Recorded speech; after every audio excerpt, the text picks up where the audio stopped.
লালমনিরহাট সফরে এসে এনসিপির উত্তরবঙ্গ সমন্বয়ক সার্জিস আলম বলেছেন, যতদিন খুনি হাসিনা ভারতে আশ্রিত থাকবে ততদিন বাংলাদেশের সঙ্গে ভারতের সম্পর্ক স্বাভাবিক হবে না। তিনি বলেন, বিজিবির এমন সক্ষমতা আছে যা পৃথিবীর যে কোনো সীমান্তরক্ষী বাহিনীকে টেক্কা দিতে পারে, কিন্তু আওয়ামী লীগ সরকার তাদের সেই ক্ষমতা প্রকাশ করতে দেয়নি।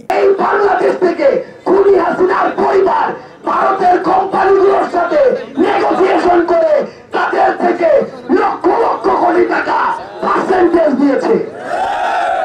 এভাবে ওই চুরির আপনারা আমাদের টাকাগুলো দিয়ে আজকে তারা দেশের এবং দেশের বাইরে থেকে বড় বড় চক্রান্ত করে।